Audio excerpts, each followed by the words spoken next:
Se aborda en este vídeo tutorial el caso de la fusión por absorción entre empresas del grupo denominada fusión impropia, en el que una sociedad dominante compra el negocio de una dependiente,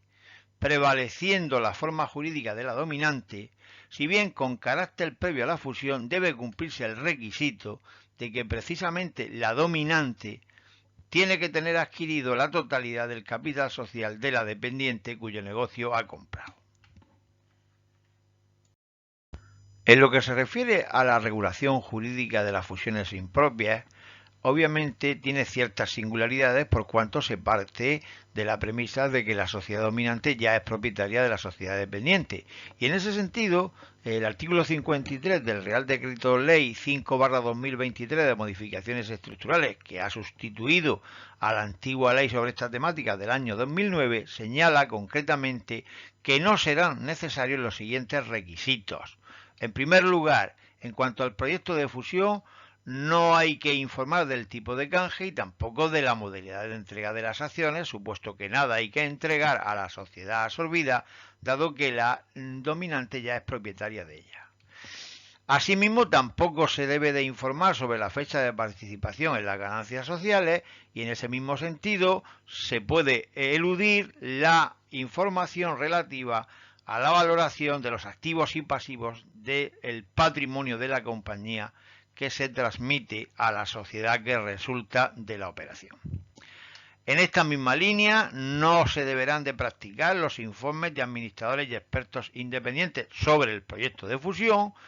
y tampoco habrá que registrar el aumento de capital, supuesto que, como decimos, ya la sociedad absorbente es propietaria de la totalidad del capital de la absorbida.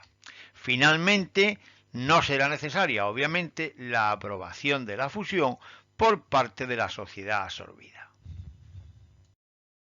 Desde el punto de vista contable, los criterios aplicables a las fusiones impropias son los siguientes. En primer lugar, la valoración de los elementos patrimoniales de la sociedad absorbida deberán corresponderse con los importes incluidos en las cuentas anuales consolidadas de la sociedad dominante respecto del grupo o subgrupo que sea mayor. Las diferencias que puedan aflorar como consecuencia de tales valoraciones deberán de contabilizarse en cuentas de reserva. En el supuesto de que las cuentas anuales consolidadas no se hayan podido formular por motivos de dispensa reconocidos en las normas de consolidación,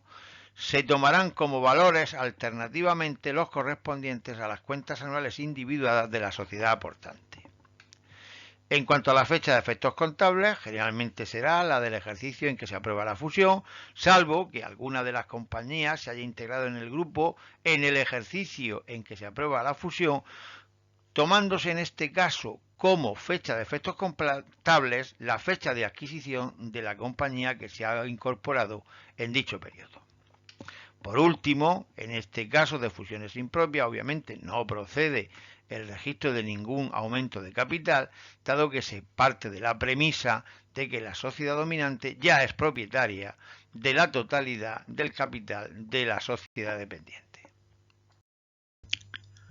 El ejemplo 12 trata el caso visto en tutoriales anteriores de las mercantiles Coresa y Racosa, que forman un grupo empresarial desde el año 2002X-1, teniéndose en cuenta en este caso concreto del ejemplo 12 que Coresa es propietaria de la totalidad del patrimonio de la sociedad Racosa, que en su día adquirió por 1.250 unidades monetarias. Ambas sociedades han decidido fusionarse en el ejercicio 2002X, a cuyos efectos la compañía Racosa presenta la información que se indica en los balances que se presentan respecto de su fecha de adquisición y su fecha de fusión. Siguiendo con la información dada por el enunciado del ejemplo 12, en esta diapositiva observamos que la sociedad solvente Coresa, que en este caso es la dominante, presentaba en la fecha de fusión el balance que se indica en la diapositiva. A partir de la información descrita, el supuesto solicita lo siguiente. En primer lugar, características de la operación de fusión de que se trate.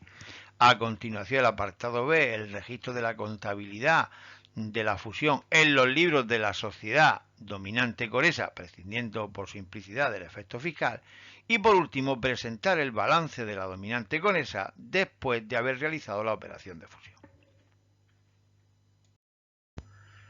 Se inicia la solución del ejemplo 12 abordando las características de la fusión entre empresas del grupo en el caso que nos ocupa. En este sentido, el tipo de fusión es una fusión impropia por cuanto la sociedad dominante Coresa, que actúa como adquirente, posee el 100% del capital de la dependiente Racosa, que es la adquirida, con carácter previo al acuerdo de fusión. Respecto a la normativa contable aplicable, la misma se encuentra recogida en la norma de registro y valoración 21ª, concretamente en el apartado 221A.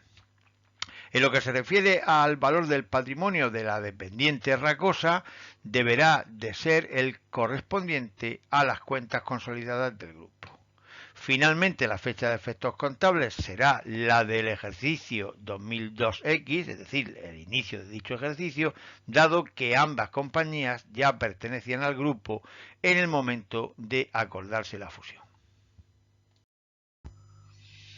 Se inicia la solución del apartado B del ejemplo 12 relativo a la contabilización de la operación de fusión en los libros de la sociedad dominante Coresa, para lo cual con carácter previo vamos a realizar una serie de cálculos necesarios a tal fin. Así, en primer lugar, el valor del patrimonio de la sociedad adquirida Racosa a valor razonable tiene el siguiente detalle según el enunciado: valor razonable de activos 1.200, de pasivos 100, en consecuencia el patrimonio neto a valor razonable de la sociedad adquirida sería de 1.100 unidades monetarias.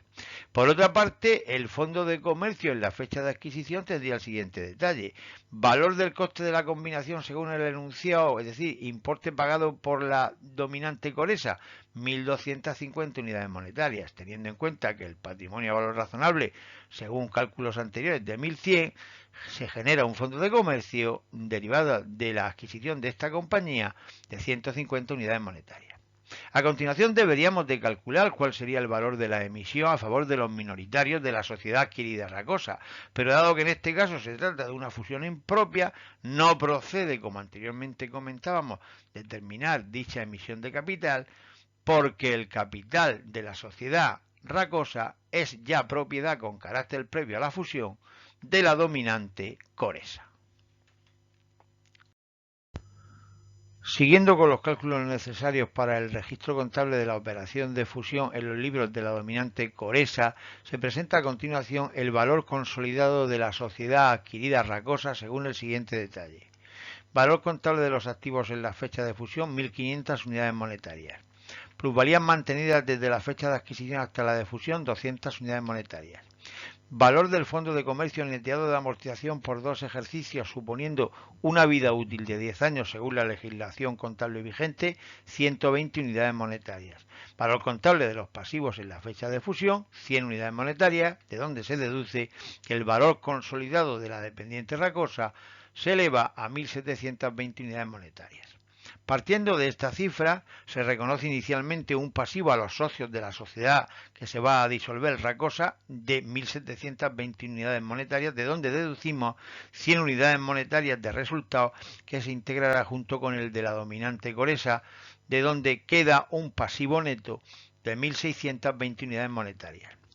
Si a esto le quitamos la participación de minoritarios, que en este caso es nula, junto con la inversión de la dominante Coresa en la dependiente Racosa por 1.250 unidades monetarias, que es el precio de adquisición, resulta que habrá un resultado a inscribir en reserva por la cantidad de 370 unidades monetarias. Para determinar la valoración de las reservas a registrar por la sociedad dominante como consecuencia de la fusión con la dependiente, podemos utilizar la formulación matemática vista en tutoriales anteriores, según la cual las reservas serán igual a la diferencia de los patrimonios contables entre la fecha de adquisición y de fusión menos las de los patrimonios a valor razonable por el coeficiente de minoritarios y menos la amortización acumulada del fondo de comercio. Si bien, teniendo en cuenta que en este caso no existen minoritarios, el valor de las reservas queda reducido a la diferencia de los patrimonios contables menos la amortización del fondo de comercio, que en nuestro caso implican las cifras que se indican, de donde se infiere un resultado de 400 unidades monetarias, equivalente a las 370 unidades monetarias señaladas, más las 100 unidades monetarias procedentes del resultado del ejercicio. Para finalizar el apartado B y de acuerdo con los cálculos presentados en las diapositivas anteriores, se recogen a continuación los asientos contables que deberá de registrar en sus libros la sociedad dominante Coresa como consecuencia de su participación en la operación de fusión. El primer asiento contable registra la apertura de la contabilidad en la fecha de fusión y el siguiente la recepción del patrimonio de la sociedad adquirida Racosa, donde se observa el cargo de los activos junto con el fondo de comercio al tiempo que se reconocen los pasivos, además del resultado desglosado entre ingresos y gastos, reconociéndose un pasivo a favor de los socios de la sociedad disuelta Racosa de 1.620 unidades monetarias, el cual se cancela en el asiento siguiente, abonando la participación en la empresa del grupo Racosa que queda disuelta y registrándose por diferencia la cifra de reservas previamente calculada. Para finalizar el ejemplo 12 y en respuesta del apartado C, se presenta a continuación el balance que mostrará la sociedad dominante Coresa tras la operación de fusión. En dicho estado contable se observan los activos y pasivos de la sociedad Coresa junto con el patrimonio de la sociedad Racosa que ha sido disuelta, valorada de acuerdo con los valores de las cuentas consolidadas. La cifra de capital no sufre variación, mientras que la de reserva se ve incrementada en la aludida cifra anteriormente comentada de 300 unidades monetarias. Finalmente, el resultado del ejercicio se desglosa para las empresas Coresa y Racosa, fundamentalmente a efectos didácticos, por cuanto la cifra realmente que se registrará será de 500 unidades monetarias por suma de ambos resultados de las referidas compañías. Y con este ejercicio damos por finalizado este tutorial relativo a las operaciones de fusión por absorción entre empresas del grupo en el caso de la fusión impropia, remitiendo a los interesados a un próximo video tutorial en el que se tratará esta situación desde el punto de vista de la figura de la fusión inversa. Gracias por su atención.